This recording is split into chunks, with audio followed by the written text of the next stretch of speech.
नवी मुंबईतील महापेममध्ये खंडणीसाठी भंगार व्यावसायिकाला मारहाण करण्यात आली। 50,000च्या खंडणीसाठी मारहाण केल्याची माहिती मिळते। मारहाणीची संपूर्ण घटना सीसीटीव्ही कॅमेऱ्यात कैद झाली।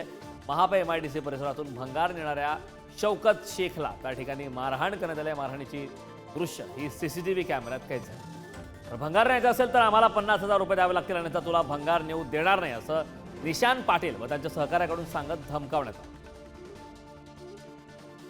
या संदर्भात ताजे अपडेट देण्यासाठी आपले प्रतिनिधी अनिल काकडे आपल्यासोबत जोडलेत। अनिल, 50,000च्या खंडणीसाठी मारहाण केल्याची दृश्य सीसीटीव्ही कॅमेऱ्यात कैद झाली आहे। काय अधिकची ताजी माहिती याबद्दल? नक्कीच कारण नवी मुंबईतील महापे एमआयडीसी परिसरातील एका कंपनीमधून शौकत शेख नामक भंगार व्यावसायिक आहे। त्याला या कंपनीने तो भंगार वगैरे नेण्याचं तो काम करतो। मात्र या ठिकाणी आपले निशांत पाटील यांनी त्याचे सहकारी यांनी शेख याला धमकावत तुला इथून भंगार न्यायचं असेल तर आम्हाला 50,000 रुपये तुला द्यावे लागतील असं सांगत पहिलं धमकावण्यात आलं। त्यानंतर शौकत शेख यांनी त्यांचं म्हणणं न ऐकल्यामुळे त्यांनी निशांत पाटील आणि त्यांच्या सहकाऱ्यांनी शौकत शेख यांना बेदम मारहाण करण्यात आली। शौकत शेख याच्यावर सध्या खासगी रुग्णालयामध्ये उपचार सुरू असून रबाळे एमआयडीसी पोलिसांनी गुन्ह्याची नोंद केली आहे आणि पुढील तपास पोलीस करत आहे।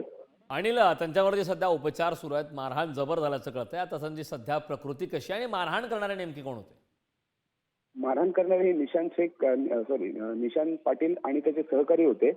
त्यांचं काहीतरी राजकीय बॅकग्राऊंड आहे अशी प्राथमिक माहिती मिळते आणि शौकत शेख यांची तब्येत सध्या स्थिर आहे। खासगी रुग्णालयात त्यांच्यावर उपचार सुरू आहे।